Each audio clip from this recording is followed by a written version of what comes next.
Hello, my name is Omar Harami. Thank you.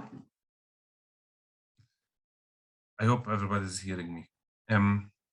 My name is Omar Harami. Thank you for joining us for the latest Kumi Now online gathering as we look and advocate against the ongoing Nakba.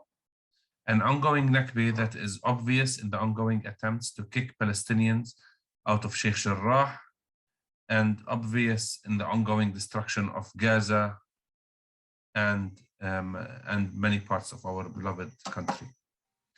Before we start, I'd like to remind you that this session is being broadcasted live on Facebook. If you do not wish to appear, please turn off your video feed. We would also love it if you could quickly share one of the links that are being shared in the chat so that others may join.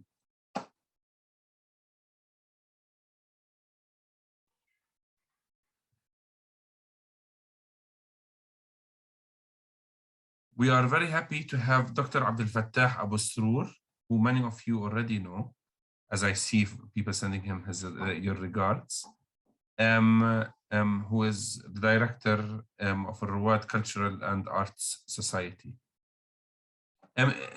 We would like to welcome you on behalf of all of the Friends of Sabil and all of the participants, Dr. Abdelfattah. Today is a very important, this week is very important for us as Palestinians. We are commemorating the Nakba, the catastrophe of our communities. In 1948, over 74 years ago, 2/3 of our country was lost. 2/3 of our people became refugees. This continues to be a devastating part of our memory and of our reality today. We are pleased to have you with us, Dr. Abdelfattah. As to many of us Palestinians, you are a refugee, but you are also on the ground in a refugee camp, working with education and resilience and steadfastness. Dr. Abdelfattah. Thank you, Omar. Thank you, Friends of Sabil, and thank you for all of you who have been on this session. It's a pleasure to see some familiar faces and great to see many new faces. For those who do not know me, my name is Abdelfattah, Abdelkarim, Hassan, Ibrahim, Muhammad, Ahmed, Mustafa, Ibrahim, Mahmoud, Surur, Abusrour. This is 11 generations. And I say it because I was the first in these 11 generations to be born in a refugee camp, where we are actually, Aida refugee camp. Aida might remind you of the tragedy of Verdi, but here we are still living another tragedy that continues since 74 years. My parents come from 2 among the 534 villages, which were occupied and destroyed by Zionist groups. Beit Natif from my father's side and Zakaria from my mother's side. And they became one of the 70% of Palestinians who were forced to leave their original villages in the 1948 tragedy. So we ended in one of 59 refugee camps, but some of my family also ended in Jordan, Syria, Lebanon, Europe, United States, Gaza, Jenin, and many other places. And part of the family ended in Aida refugee camp, which is one of the 3 refugee camps in Bethlehem area, one of 19 in the West Bank, one of 27 in Palestine with the 8 in Gaza, and one of 59 with the 10 in Jordan, 10 in Syria, and the 12 in Lebanon. And as a child, I grew up in this refugee camp. I was born in Aida refugee camp. The camp shifted from tents for 6 to 7 years into shelters, small rooms. In the late 70s, early 80s, people started building on their own. Not to say that we lost the hope to return, but to say we are living in humane conditions and we want to live in dignity. And we will build as the best we can, as long as we are living here, but we still have these old rusty keys for doors that do or do not exist anymore, reclaiming our right to return. And I was born in this camp, and I grew up in this camp, and I was one of the lucky people to get a scholarship to continue my studies in France, where I got my master and PhD in biological and medical engineering. That's why they call me doctor. I am not a medical doctor, but have a doctorate, PhD in biological and medical engineering. But my heart was also with theater, painting, photography. So it was a great opportunity staying 9 years in France to develop my academic work as well as artistic work, and returned back in 1994 thinking that Palestine was only waiting for me to save it. I started working with my biology degree to earn my living, volunteering to train theater and painting. And in 1998, with a group of friends, I founded Alrowwad. Alrowwad means the pioneers in Arabic. And we started with this philosophy that I call beautiful resistance, partly because as people who are under occupation and as a human being, I believe every act of resistance against injustice, oppression, occupation, dictatorship is a beautiful act of humanity. And resisting through culture, arts, education are great acts of resistance. The aim essentially was how to save lives, how to inspire hope, how to give our children and young people possibilities to express themselves in the most beautiful, creative, and hopefully non-armed ways, and think living rather than dying for their country or whatever cause they are defending. A lot of despair is built on an ongoing tragedy that has been going on since 74 years now. And as most of you know, with all the pain, sympathy, and empathy to Jews and their suffering, Palestinians or Arabs in general, we are not the cause of that suffering. And we are made to pay for the price for the crimes of the Nazis or Europe or whoever, a burden that we cannot carry on our shoulders, even if Jesus alayhi salam was born in Palestine. So we cannot coexist or accept or live with an oppression or an injustice or an occupation and say we are fine with it. So when you have a child, you ask him about or her about their dreams and hopes, and they look at you in the face and say, I want to die because nobody cares. It means that there is a huge problem and everything has failed to give a little bit of hope that these children would think living rather than dying. So what we can do facing this challenge when an 8-year-old child or a 10-year-old child look at you directly in the eyes and say, I want to die because you don't care. Nobody cares. When there is an Israeli incursion, the Israeli army come in your house at midnight or at 2 in the morning and make your house upside down and arrest this young man and so on. And that's the challenging point when people come and say, you know, you should forget, you should forgive, move on. I would love to forget. I would love to forgive. But on one side, how you can forget something that is happening continuously since 74 years? This tragedy did not end in 1948 with the occupation of 78% of historical Palestine, or with the occupation of 1967, with the total occupation of historical Palestine, in addition to Gaza Heights and Sinai and so on, Golan Heights, sorry, and Gaza and so and Sinai and so on, or with the supposed to be peace process in Oslo in 1993, which would have ended in 1998 with 2 states, as they were saying, living in love and harmony. It is still going on and more radical, more bloody, and more terrorizing every day with the new apartheid laws and so on. So how you can forget something that is happening until today? Forgive, of course, we would be happy to forgive, but who asked for our forgiveness? Neither the French, which started with Monsieur Jules Cambon, Minister of Interior in 1917, the 4th of June 1917, followed by Lord Balfour, the 2nd of November 1917, who made the promises to the Zionist movements to facilitate the creation of a homeland for Jews, nor the international community who partitioned our country without asking for our opinion, nor Israelis or Jews as they present themselves, because they present that this is the Jewish state, despite the opposition of many Jews within Israel or outside Israel to this classification of a country, referring that it presents Jews all over the world. And the ongoing support for Israel, despite all the racism and apartheid system that has been built over the years, is still going on, unfortunately.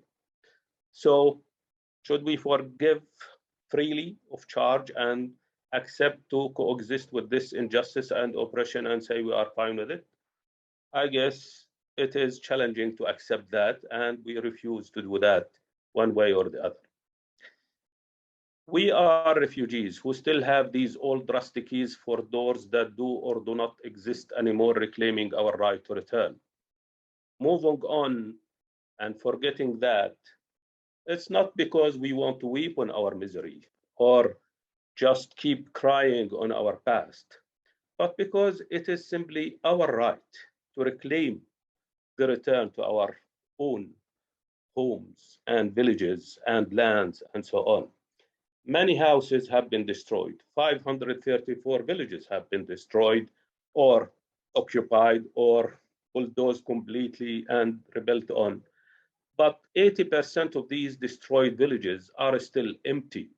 And possibilities for people to return is possible without, as they say, destroy everything. People can live together if they are on equal grounds with each other and not as masters and slaves and so on. And this is the concept for beautiful resistance. We started with theater.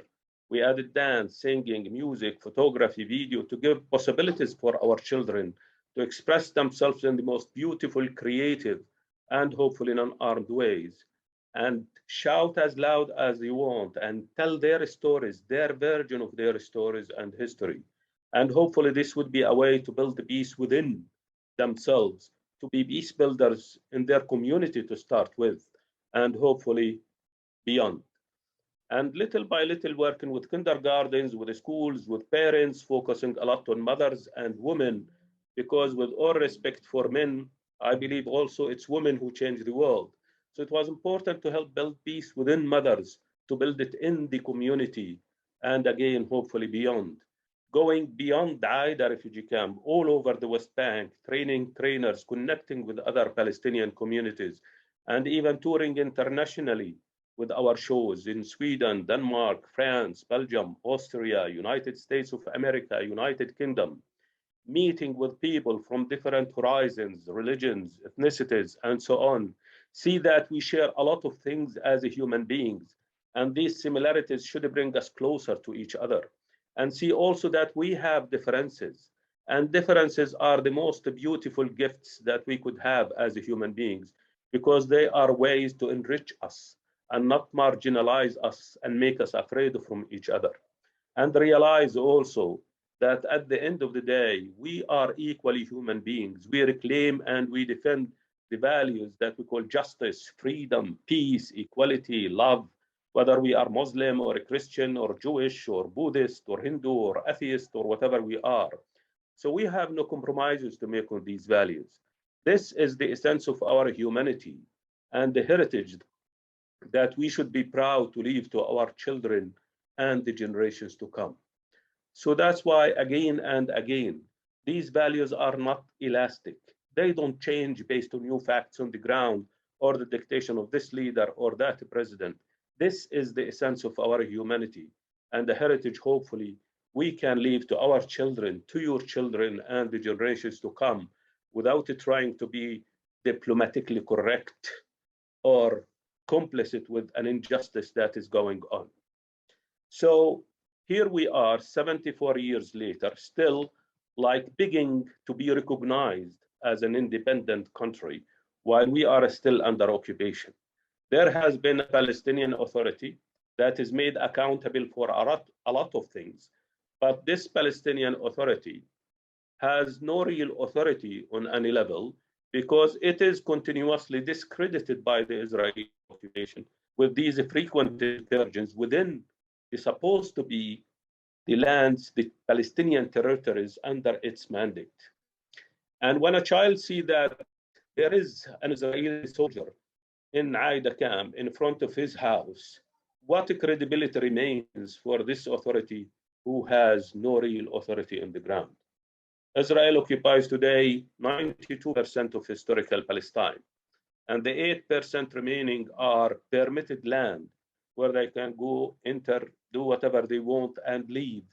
And you will not see a Palestinian Authority representative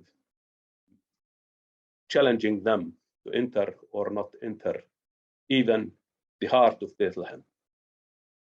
So it is unfortunately ongoing, and nurturing this hope that tomorrow will be better is this impossible mission that we try to keep on giving and possibilities for our children and the generations to come. And the choice of arts as means of resistance, it's not because that this is the only way to resist and there is no other way. Of course, there is many ways to resist the occupation. And for Palestinians, including armed struggle, is a very legitimate right. Despite the fact that more than 90% of Palestinians never carried a gun in their life, and they resisted through a lot of creative and non-armed ways. The choice of arts as way of resistance to inspire hope and promote life and give possibilities to build peace within individuals, to be peace builders in their community and beyond, because as human beings, we identify with arts as equal possibilities for people. When you see a film or a theater play, when you read a book, when you listen to music, when you look at a painting or a photo, I don't think you will say, I will not like it because it's French or American or Dutch or Palestinians or whatever. You like or don't like based on how much it touches you. So this is where stereotypes disappear. And these hopefully are the bridges that we can build together to shape this better future for the generations to come. And that's why we have no compromises to make on these values. And that's why when we hear what is happening with the Russian aggression against Ukraine and the favoritism of these refugees are blonde with blue eyes, and I have nothing against blonde with blue eyes, but like they are not like the Iraqis or Afghanis or Yemenis or whatever, or Russian are boycott on every level, but when you call for boycott against Israel, it becomes an anti-Semitic thing. Why?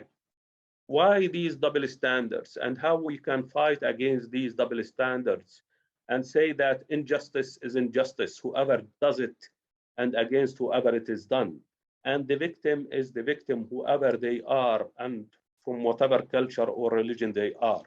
We identify as human beings with the oppressed, and we go against the oppressor, whoever they are, and from whatever country they come from. And for us, Israel is the aggressor. Israel is the oppressor. And for Ukrainian, Russia is their oppressor. And for many countries, their dictators are from themselves and not from foreign countries, and so on. So how we can have these double standards and so on, and so on. Our children look around what is happening around them and take lessons. And when they see these values so elastic, changing depending on who is oppressing who, how we can tell them that we are talking about justice and freedom and peace and equality and love, how we can continue to say that tomorrow will be better, how we can say these old rusticies are our right to return to our own home. And when they say, you know, it has been 74 years, you should be realistic in asking for the return, because facts on the ground are not the same. Well, for me, and the answer I give, facts on the ground created by an occupation or an oppressor do not erase the rights of people.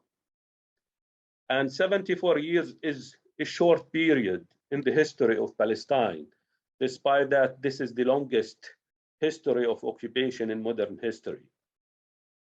But whatever facts created by the occupation they do not erase our right. And who is more realistic? Me, where my father's village is 17 kilometers to the southwest of Jerusalem, and those who say God promised them this land 5,000 years ago, who is more realistic in asking for his right to return? And that's the biggest dilemma when people try to put on equal grounds, or the Zionist movement or whoever, put on equal grounds, Zionist is equal to Jew, is equal to Semite, is equal to Israeli. These are four terminologies that don't connect equally in that sense, because referring to you, is every Israeli Semite? Is every Israeli Jewish? Is every Jewish Israeli?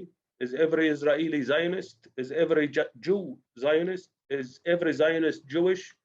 And so on? Of course not. Every Israeli is Jewish, and not every Jew is Israeli. Not every Israeli or Jew is Semite, and not every Semite is Jewish or Israeli, and so on. So why we put on equal grounds these four terminologies that are not equal? And why, if we dare to criticize Israel or whatever government, then we are racist or we are against this government? Criticism is an important way to make things better, and so on. And we have, as Palestinians, I am not saying we are angels and everybody is devil. We are human beings. We suffer from an injustice, and people towards injustice react in different ways. Between somebody who write a poem or make a painting or make a film or go and blow himself up or herself up or carry a gun and so on. But how we can say that injustice is injustice and oppression is an oppression, and nobody escapes accountability for the oppression they can make and the suffering they cause with this ongoing tragedy that has been going on for 74 years. I don't think I will have a magical wand or give you a simple answer for all of this, but we remain truthful to our values. We remain truthful in saying that Palestine was, is, and will continue to be a land of multiplicity and diversity that hosted oppressed people through history, that a simple walk in the old city in Jerusalem, you can see oppressed people who come from Armenia, Armenian quarter, African quarter, Jewish quarter, Muslim quarter, Christian quarter, Afghani corner, Indian corner. More than 40, 15 ethnicities, nationalities are present. We have the oldest Israelite community in the world, the Samaritan community. Israelites who have been there since 3,500 years, and they present themselves as Israelites because Judaism was not born yet. And they are Palestinians living in the city of Nablus, the Samaritan community, and so on. We have, like many others, this diversity and so on, and we are proud of it. This is what Palestine is, a land of inclusion and hospitality and welcoming, not a land of exclusion and racism. And every exclusive notion would be racist by itself. I am a Muslim. Omar probably is Christian, and many others, or Muslim or whatever. So the essence of it is that me as a Muslim or a Christian or Jewish or whatever cannot say this is a land for Muslim only or for a Christian only or for Jews only. This is a racist notion that cannot fit with the culture and identity of Palestine.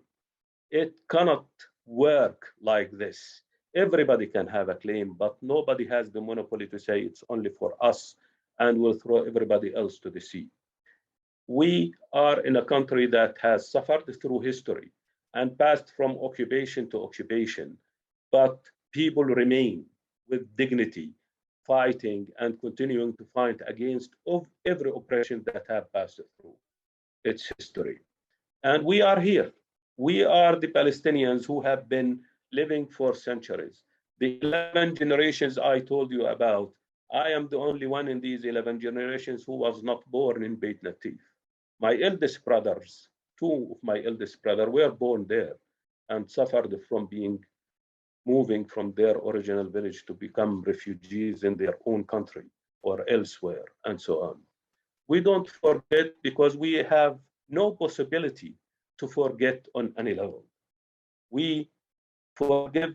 I guess when you come and see how Palestinians deal with you, you can see this hospitality and welcoming and openness to forgive.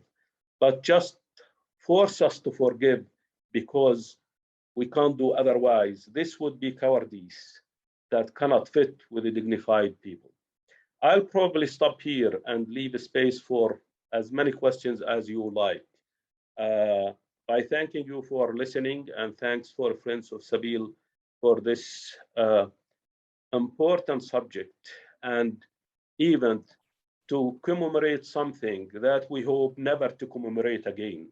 We hope to forget and move on, yes, but based on having our rights to find the freedom and justice and equality for Palestinians and for every oppressed people in the world. We identified with those who are oppressed, and we cannot support oppression, not only for Palestinians, but for against anybody in this world. Thank you. Thank you very much. I want to ask you, there is a number of questions that are placed for you. The first question is that Palestinian refugees or Palestinian refugee camps are located in Gaza, the West Bank, and in Lebanon, Syria, and neighboring Arabic countries, Jordan. What kind of communication happens, or what channels are happening for Palestinian refugees to speak and to connect with each other? Well, in the past, it was extremely challenging.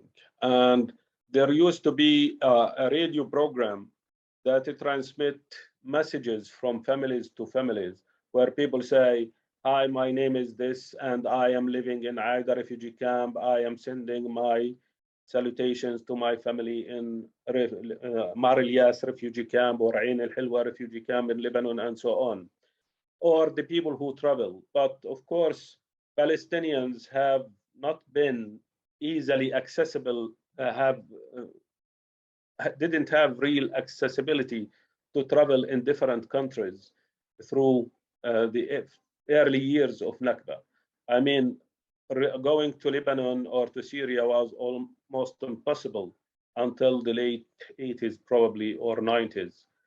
Jordan needed the special permits to go. Israeli military administration on the West Bank at that time forced also permits to leave the country, and even to Jordan or anywhere else. And there has been no Palestinian passport, so Palestinian movement was extremely limited before the arrival of the Palestinian Authority, and so on. So as far as I remember, we used to write letters. If sometimes it was sent through the Red Cross to other refugee camps in Jordan or Syria or Lebanon, or no post relation was between Israel, between brackets, and the Arab countries, of course. Telephone, it's not easily found. I remember my parents asked for a phone.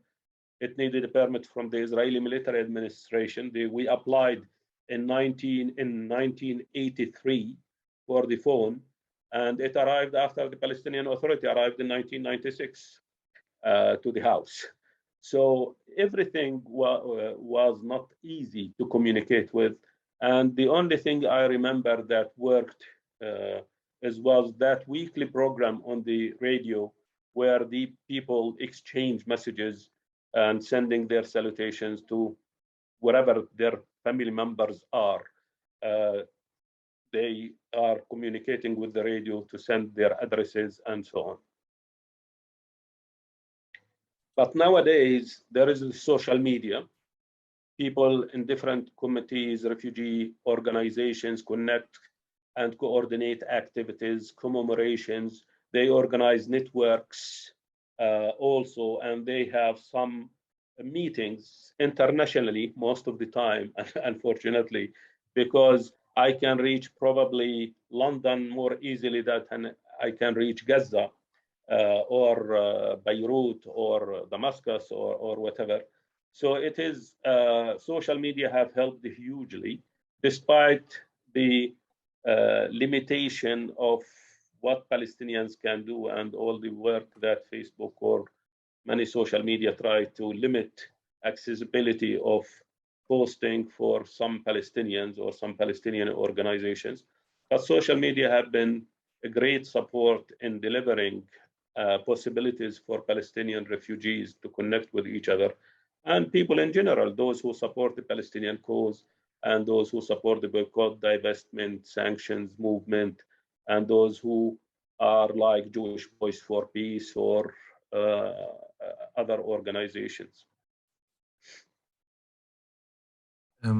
You mentioned that it is Israel or many would would bet that the younger generation would forget.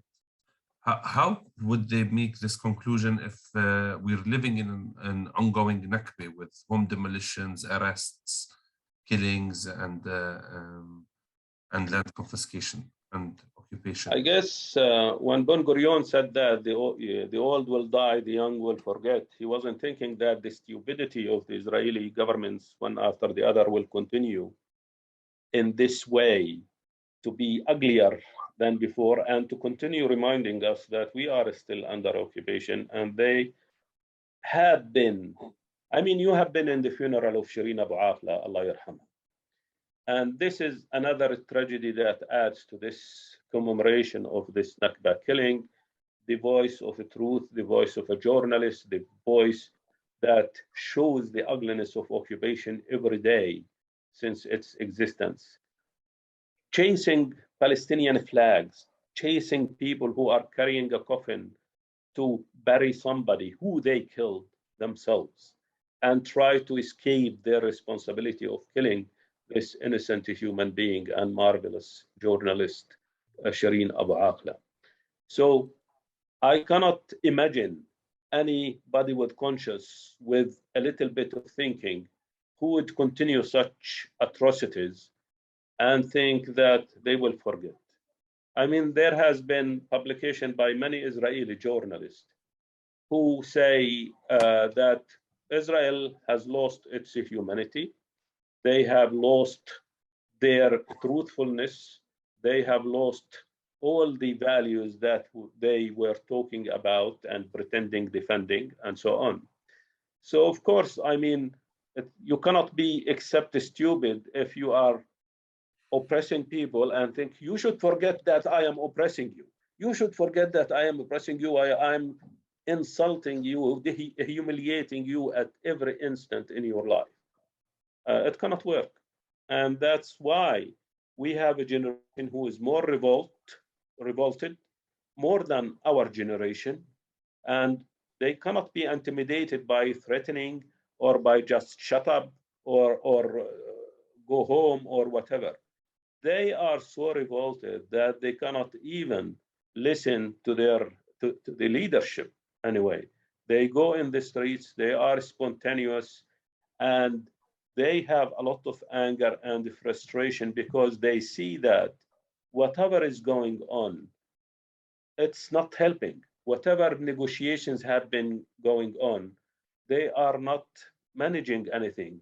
All these supposed to be peace projects, the millions that have spent on putting Israelis and Palestinians together, and hallelujah, we made peace, and we eat together and dance together, and we bond the shoulders of each other.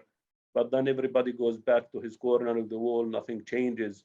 And the ugliness of illegal colonization, this illegal wall of expansion, the law of nationality, the apartheid laws, and destroying villages and continuing oppressing people during even the burials of their dead. How can people forget? It's very difficult. It's impossible to forget. There's another question. You've mentioned, or people understood, that there's a leadership crisis with the divisions, the geographical divisions, or also the political divisions that exist, and with the limitations of the Palestinian Authority. What hopes do you see for, or a solution for, Palestinian leadership? We always hope that younger generation will be more open and see better than the older ones. We were not, we are people who are still under occupation. They cheated us with having a government, with having elections, with having this and that. And if I am in bad conscious saying that this reminds me of the government of Vichy during the Nazi occupation of Germany. It is made to just for Israel to escape its responsibility and blame this authority for whatever happens.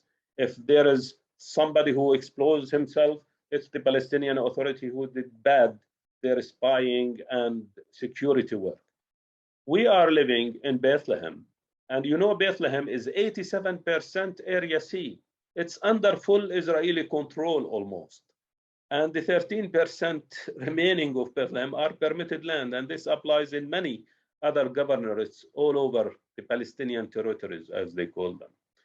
So Israel is the one who is in control, and the Palestinian leadership, unfortunately, has been playing the game of politics in trying to think that they are more important than Palestine or than the people, trying to be replying or responding to the dictation of the international community. Otherwise, we will have no support. The Palestinian education should be shifting towards what the donors are dictating us to be included in our own curriculum, rather than our own narrative of our stories and history and so on. And this is the injustice of this international community, who is continuing to support Israel blindly, to continue its oppression and injustice, and not to support the victims of this oppression and so on. So that's why I guess we have a crisis of leadership. Yes, I agree. We have a problem with having a government under occupation, of course. How can it work? How we can talk about democracy and installation of law and so on, while this Palestinian Authority, even if they tried hard, they are discredited at every moment of their existence by a simple incursion by the Israeli army in Bethlehem or in Ramallah or in Nablus or in Jenin or whatever Palestinian territories are. We are made to believe that we are Palestine, while Palestine is not recognized by most of the countries and so on. And it's not given a possibility to be an independent country. Everything we import, everything we export, everything we manufacture, who leaves the country, who comes in the country, is in the control of Israelis. What kind of authority are we talking about while everything is within the hands of the occupier and not this government that is supposed to protect the interest of its people? Palestinians cannot produce, I worked in a pharmaceutical company. We could not produce any medication that is not already produced by Israeli companies.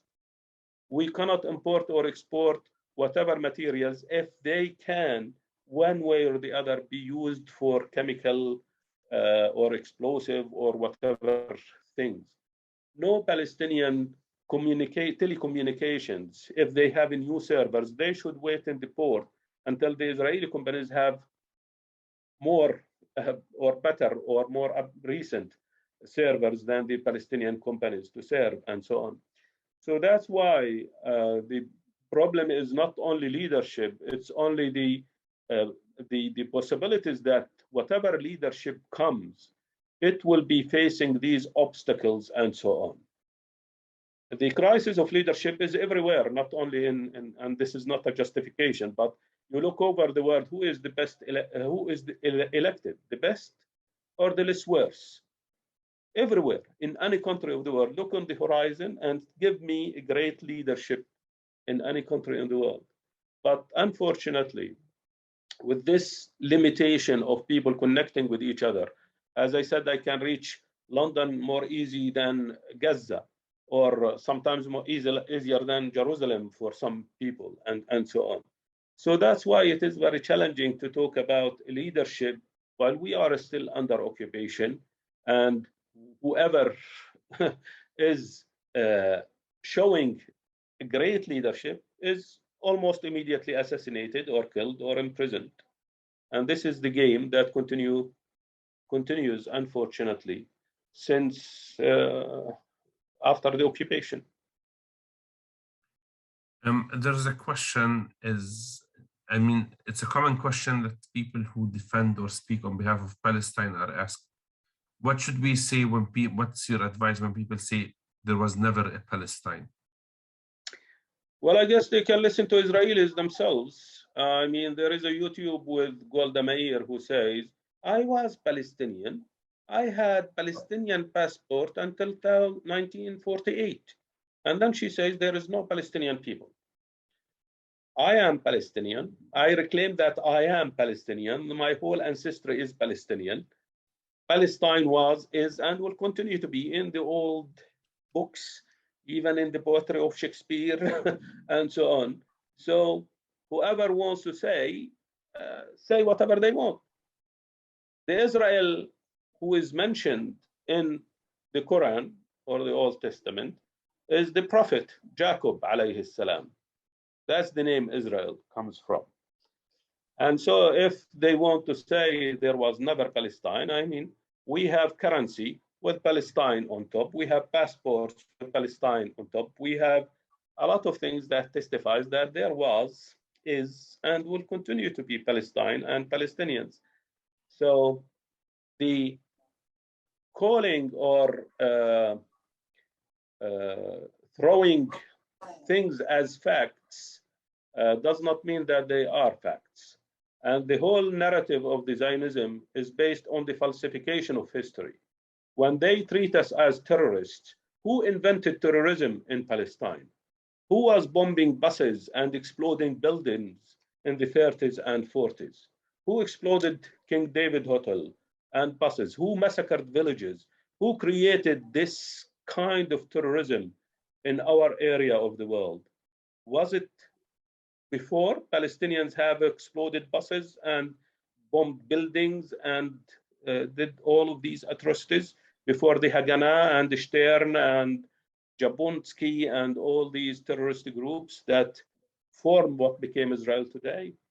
So unfortunately, I am not here to defend who I am. I am who I am, and I am still existing in where I hope to remain and will be buried for the generations to come. We are Palestinians. We don't need to justify our presence. It's the occupation who needs to continuously justify its presence. And that's why they steal our music, they steal our embroidery, they steal our food and our hummus and falafel and tabbouleh and knafa and everything, because their roots are not as deep as ours. Honoraway continues to suffer budget cuts and harassments by the international community, mainly the US and Israel. How is this affecting Palestinian refugees? Well, you know, Honoraway is the umbrella of Palestinian refugees. It was established specifically for Palestinian refugees, since our tragedy was made by a UN partition plan, dividing our country without asking for our opinion. Our tragedy as refugees did not happen because of a civil war or natural catastrophe like other refugees in other countries. It was made by a UN responsibility partition plan that made us pay for a crime that we did not commit. And it has been under attack for so many years, unfortunately, especially after the arrival of the Palestinian Authority, that since we have a country now, between brackets, the Honoraway should cease its operation.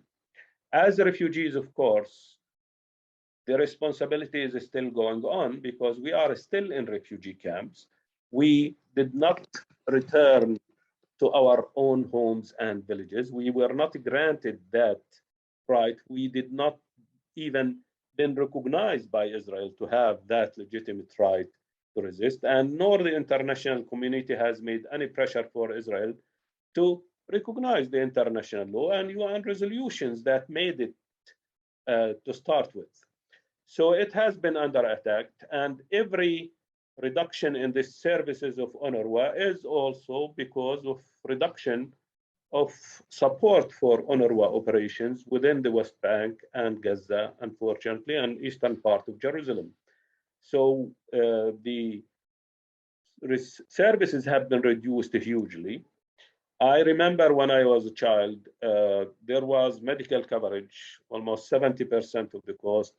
There was some monthly support with food, alimentation, and so on.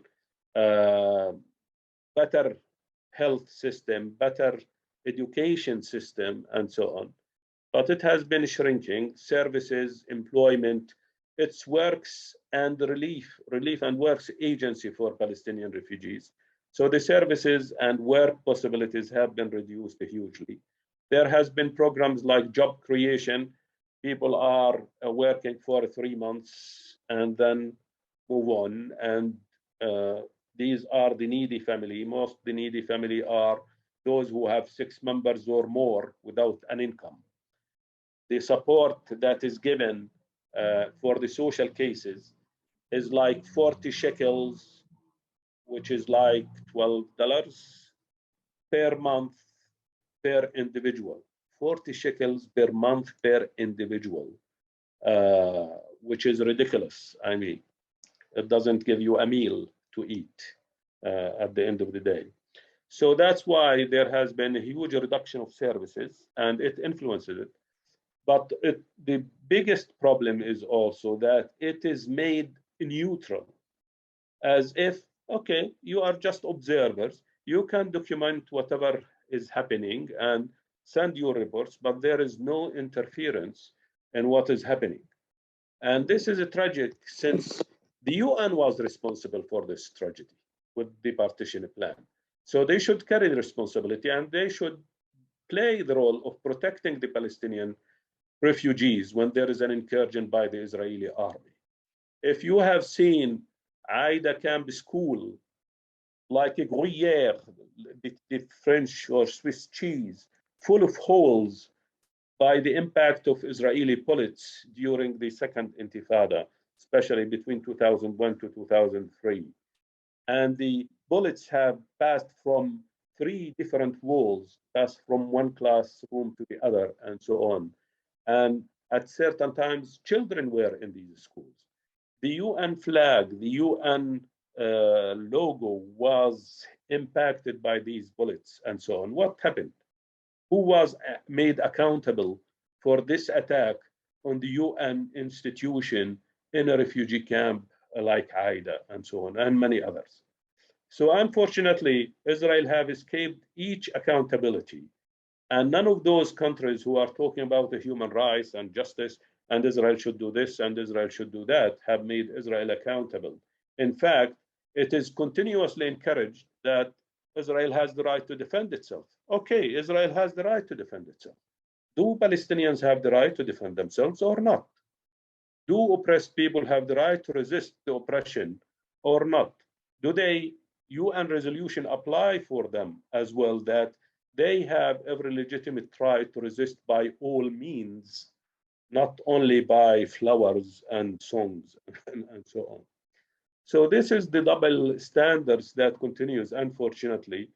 And Honoraway has been obliged, I think, to a certain limit to play the game and try to present itself as a neutral within the context. So you cannot talk about Palestine, historical Palestine in the schools. You cannot put a photo of a child who was killed by the Israeli army in a classroom or whatever, when the children want to commemorate their comrade who was killed by the Israelis in the classroom or in the streets or whatever, and so on.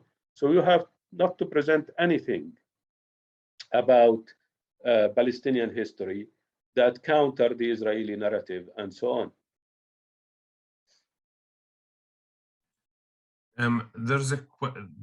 I think we have time for 2 questions. So I'm sorry, I'm going to be able to ask all of the questions. But one important question is, what is the situation of Palestinian refugee camps in Syria today? Well, It is really tragic, whether it's in Syria with, I mean, the biggest one is the Yarmouk refugee camp, which has been destroyed almost completely. And there has been these extremist groups that also have used it and so on. And whether it's Syria or Lebanon refugee camp, they have been living drastic conditions on different levels. In the past, Syrian refugee camps were among, I think, the best, since Syrian people have this openness. I mean, Syria has been the country which hosted different refugees, Palestinians, Lebanese, Iraqis, and so on. And unfortunately, when they were under this tragedy that happened in their country, they almost didn't find many places to welcome them. So unfortunately, there has been a huge tragedy within the Palestinian refugee camps in Syria, with the different implications that between the extremist or the opposition or the system, Syrian regime, and so on. I cannot say bigger, more than that, because I really didn't know much about the other refugee camps than the Yarmouk refugee camp. But the images, the people fleeing and sink in the sea and arrive on the borders of different countries and put aside and humiliated, and whether it's even in other Arab countries like the Lebanese border or Jordanian border or Turkish or Iraqi borders, it has been extremely tragic. And many of the Palestinian refugees have tried to find a way to escape or leave and so on. And very few were fortunate, if we can say that, fortunate to leave your country and find a place in the exile and so on.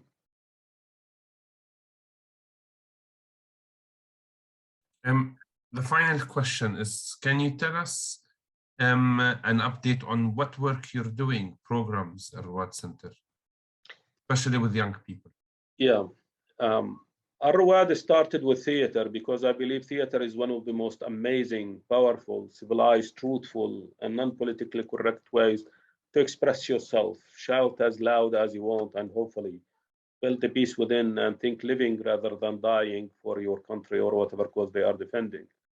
But we added, because not everybody wants to do theater, we added dance, singing, music, photography, video, to be behind the camera, not just in front of it, show Palestine how we see it, how we dream it, how we hope it will be, and not just be portrayed by the others. And this program, Images for Life, which is the photography and video training program, developed into a diploma in journalism. And now we are looking for partners to help us establish a cinema school and production house for young cinema makers. So if anybody in the audience have connections, please contact me. And then we hope also to develop the music school. And in 2014, we have started the building of professional training center. So there is a carpentry that we hope to develop into a diploma in carpentry.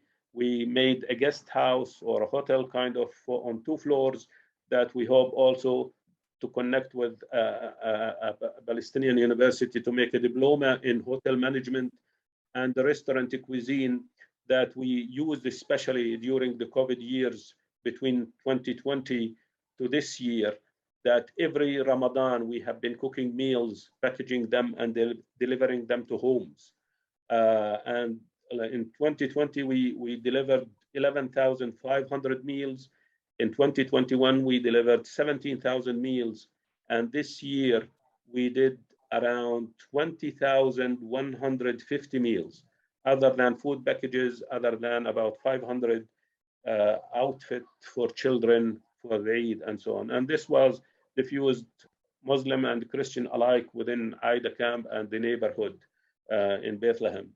And we have a women program because we believe that women change the world. So it was important to give that space for women where they can connect, meet, and if they want to ask us how we can facilitate anything for them, or support them in doing what they want. That is an amazing work.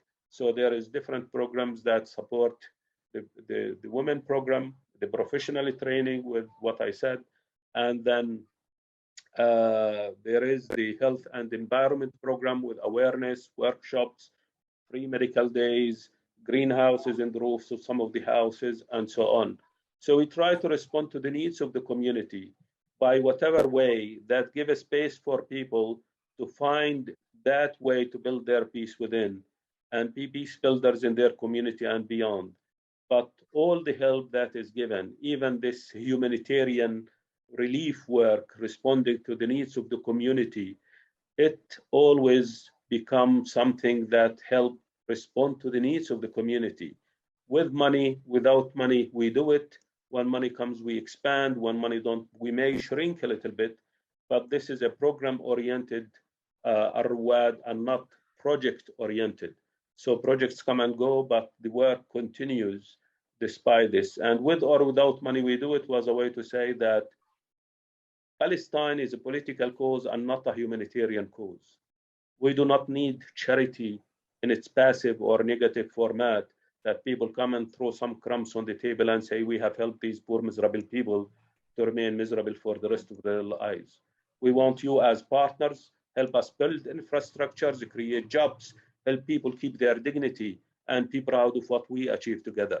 That's why you will not see photos of people receiving food or clothes on the websites or pages of Alrowwad, because our aim is to show our people in their strength, in their dignity, not in weakness or humiliation or blackmail people emotionally to give and support what we are doing.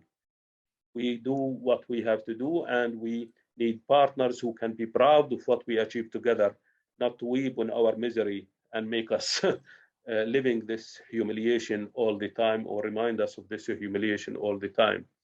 And that's why Alrowwad have challenged the stereotypes from Aida refugee camp, with the Tkiyat Aida making the food and delivering them to the houses even beyond the Aida camp. It's from the camp that goes out and not just comes in the camp, the support that is happening. A lot of people come and say, hopeless. I say we don't have this luxury of despair. So we do what we have to do. Hopefully others will join. But even if they will not join, we will continue. This is our commitment to our children, to your children, and the generations to come. I don't believe miracles will happen alone. So that's why we continue to try to provoke them to happen. And we have hopefully amazing people who help us to continue provoking these miracles and be proud of what we achieve together. Thank you very much, Dr. Abdelfattah. Thank you everyone for joining us today. A link to a video of this gathering, along with all the links shared today, will be available on the Kumi Now website and on YouTube in a day or two or so. And it will be shared in the next newsletter. You can subscribe to Kumi Now on YouTube and subscribe to our newsletter. Make sure you receive them. And please check out our new podcast on the ground of Palestine. Ryan has shared links in the chat earlier. We would greatly appreciate it if you shared this session with your friends and colleagues, as well as information on our future webinars. I'd like to thank again our guest, Dr. Abdelfattah Abusrour, for being with us today. Thank you for your time and for your hard work and inspirational work. Thank you, Omar. Thank you, everybody. I put some links also on my email in the chat if people are interested. Please remain in touch. Thank you. Please send us links that we will send with the recording of this session. We could include them in the email. Next week, we will look at the Israeli attempts to erase Palestinian history and culture and the efforts being made to preserve them. Our guest will be Dr. Awad Halabi, who has worked with the Nabi Musa Festival. The Nabi Musa Festival is one of the biggest festivals that used to happen in Jerusalem for centuries and unfortunately has stopped. There has been a number of events or attempts to revive it, but until this day, they have not succeeded. It would be an extremely interesting session next week. If you'd like to be reminded of the online gatherings an hour before they begin, you can register for email reminders at kuminow.online. Thank you very much, everyone. Thank you very much again, Dr. Abdelfattah. And we will continue to remember until the day we go back. Thank you very much. And we will resist. We will continue to resist. Salam. Thank you. Bye. Salam.